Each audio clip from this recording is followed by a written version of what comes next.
We've also taken the fight to al-Qaeda and their allies abroad. In Afghanistan, our troops have taken Taliban strongholds and trained Afghan security forces. Our purpose is clear. By preventing the Taliban from reestablishing a stranglehold over the Afghan people, we will deny al-Qaeda the safe haven that served as a launching pad for 9/11. Thanks to our heroic troops and civilians, fewer Afghans are under the control of the insurgency. There will be tough fighting ahead, and the Afghan government will need to deliver better governance. But we are strengthening the capacity of the Afghan people and building an enduring partnership with them. This year, we will work with nearly 50 countries to begin a transition to an Afghan lead. And this July, we will begin to bring our troops home.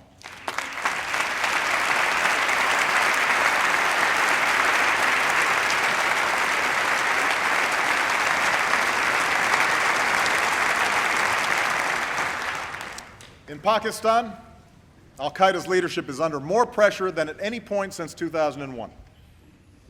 Their leaders and operatives are being removed from the battlefield. Their safe havens are shrinking.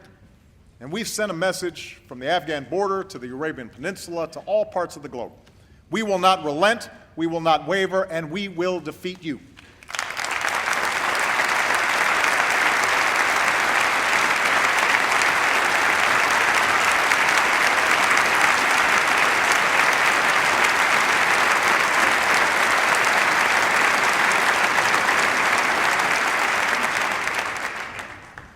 American leadership can also be seen in the effort to secure the worst weapons of war. Because Republicans and Democrats approved the New START treaty, far fewer nuclear weapons and launchers will be deployed. Because we rallied the world, nuclear materials are being locked down on every continent so they never fall into the hands of terrorists.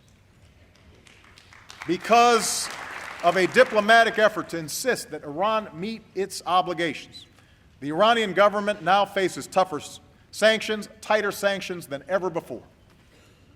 And on the Korean Peninsula, we stand with our ally South Korea and insist that North Korea keeps its commitment to abandon nuclear weapons.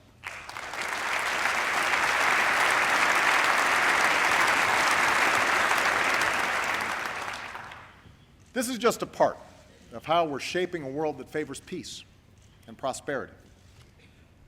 With our European allies, we revitalized NATO and increased our cooperation on everything from counterterrorism to missile defense.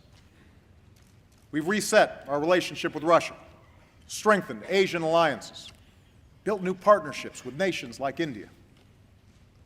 This March, I will travel to Brazil, Chile, and El Salvador to forge new alliances across the Americas. Around the globe, we're standing with those who take responsibility, helping farmers grow more food, supporting doctors who care for the sick, and combating the corruption that can rot a society and rob people of opportunity. Recent events have shown us that what sets us apart must not just be our power. It must also be the purpose behind it. In South Sudan, with our assistance, the people were finally able to vote for independence after years of war. Thousands lined up before dawn. People danced in the streets. One man who lost 4 of his brothers at war summed up the scene around him. "This was a battlefield for most of my life," he said. "Now we want to be free."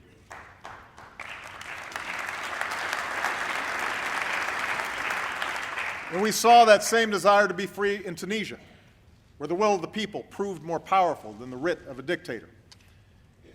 And tonight, let us be clear. The United States of America stands with the people of Tunisia and supports the democratic aspirations of all people.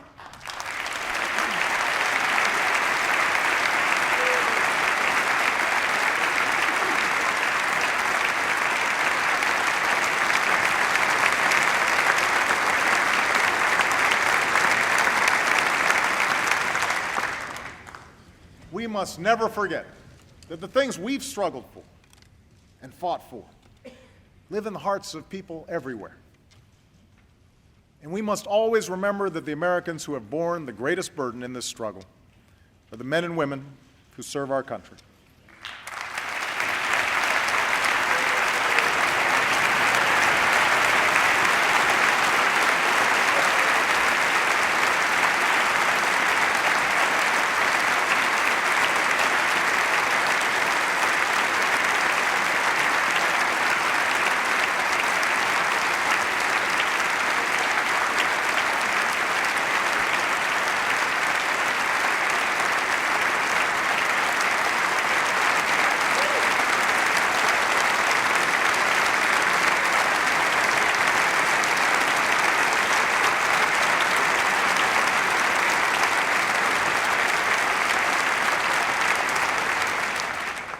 Tonight, let us speak with one voice in reaffirming that our nation is united in support of our troops and their families.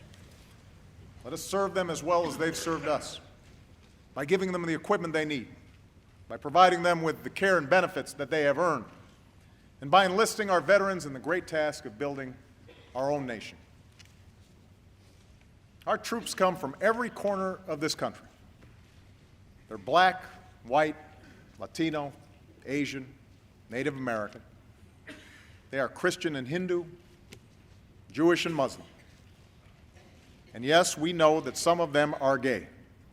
Starting this year, no American will be forbidden from serving the country they love because of who they love.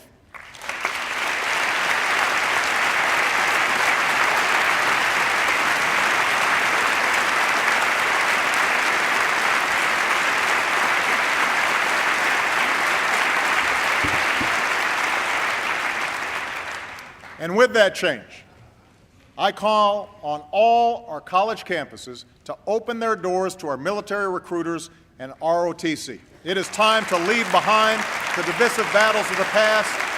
It is time to move forward as one nation.